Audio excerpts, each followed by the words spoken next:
Hey guys, how's it going? Michael Troy here. Today we have a really cool comic we're looking at. It's Spider-Man and His Amazing Friends #1, the Marvel adaptation of the cartoon series that introduced Firestar, one of my favorite cartoons when I was young.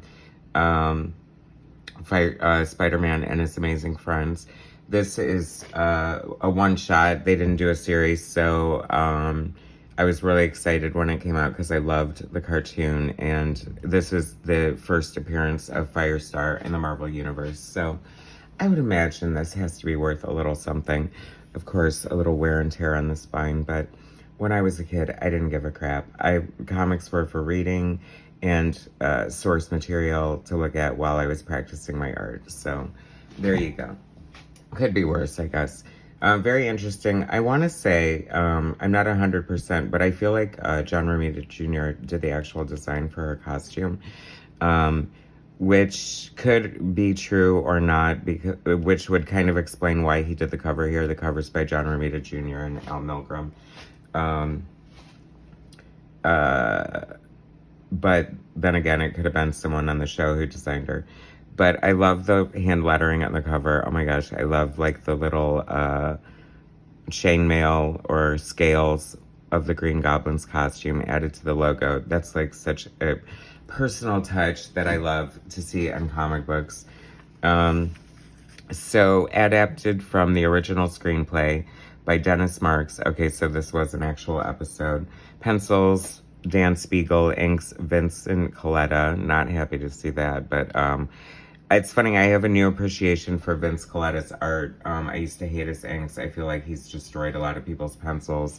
They don't look too egregious here, but I feel like he's one of those artists who is better on his own art.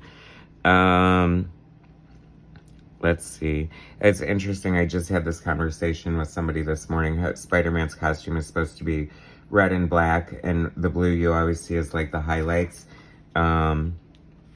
But at this point, I just feel like in the cartoon, obviously, you can't really, animation was more limited and budget-wise or whatever, you can't really pull that off. So you have to make a choice, either blue or black. And blue probably looks better in a cartoon, maybe, especially a cartoon for kids. It's funny because Human Torch wasn't used in the original Fantastic Four cartoon because they were afraid kids would set themselves on fire, I believe. So it's interesting that they would introduce a fire-based character here. And the yin-yang of the Firestar and Iceman is kind of interesting. Miss Lion, her dog, hilarious. But, Spider-Man isn't largely associated with Iceman, so the thing was kind of weird. But I also kind of liked how it was conceptually like a Marvel team-up, but with the same, two guest stars every week. Yeah, this art is very, like, typical house-style Marvel at the time. It's very just, like, serviceable. They're getting ready to go to a Halloween costume party. I kind of love this, and I haven't seen the cartoon in forever. I feel like it's streaming. So I need to check it out, but I always love seeing the Jessica Drew Spider-Woman costume, one of the best character designs ever. And I love that, I think that's Liz Osborne is dressing up as Medusa from the Inhumans, so that's fun. This cracked me up. Yipes, I scared myself. The dog is, like, has the thought balloon. I don't think the dog talked or thought in the cartoon, but I thought it was a funny touch. A little ridiculous in a way. I mean, you don't really need it. Obviously, the dog looks scared by her own reflection. This is fun. It's always fun to see, like, certain renditions like this. Like, I love that there's, like, 4 different Spider-Man, because, of course, there would be. Now there would be, like, 20 Wolverines. Wolverine at the Punch Bowl serving punch to Loki and Phoenix, hilarious. Colossus, Valkyrie, Moondragon, Nova, Captain America, Medusa, Spider-Woman, Hellcat, Mephisto, hilarious. Oh my god, that's so great.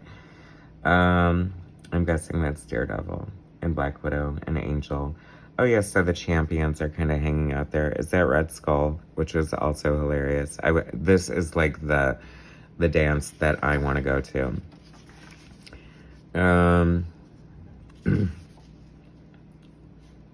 You know, it's funny. I love the generic looking Spider-Man costume. Boy, this comic book is old. What year is this from even? 1981. Yikes. Oh my gosh, that's only 40 years, guys.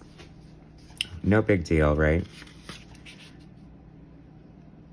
And I think this is the actual real Green Goblin. See, that's the tricky part about throwing a superhero costume party. You never know when a real villain is going to crash.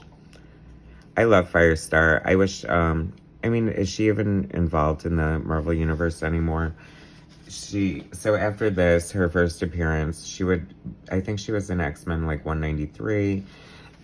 Then, of course, she had her own miniseries with her and Emma Frost because she was a mutant. And I think she was recruited for the Hellions or something like that. And then she would, of course, go on to join the New Warriors, which I think was probably one of the best uses for the character. Even though she was a mutant and you would think she would need to stay in the X offices, but heck no. She was a New Warrior, a founding mother of the New Warriors, and that was just grand. Wow, I would almost think that Rob Liefeld drew this because there's like seriously no backgrounds happening, but alas, it is not.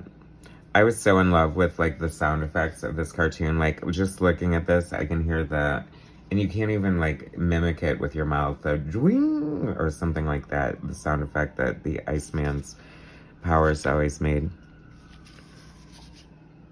So fun. Oh, that Miss Lion. Aunt May, hilarious. She's probably like 45 and they have her looking like she's 97. Meet the men of Marvel Productions. Fun Hulk Hostess fruit pie ad. I mean, come on, how great are the Hostess ads? They're so good. Do they even give art credit on these? Oh, stamps, parcel, no. I don't think so. Interesting. Anyway, little background info. Oh, that's cool. Picture of Stan in Hollywood. Marvel Productions, the bigwigs. This image is very familiar to me, Spider-Man. This was on the letters you would get for Marvel when they rejected your submissions. So, good and bad memories going on here. I mean, whatever. I was clearly not good enough to get in at Marvel at the time, but it was fun getting their stationery anyway. So that was just a fun, quick look at Spider-Man and His Amazing Friends #1, the Marvel Universe premiere of Firestar, introduction there. So very fun book. Do you guys remember the cartoon? Totally go watch it because I don't know if it holds up or not. Probably not, but it was fun at the time. Anyway, thanks for watching. Please subscribe to my channel if you haven't already. Hit that like button. Share my content and I'll bring you more later. Thanks, guys.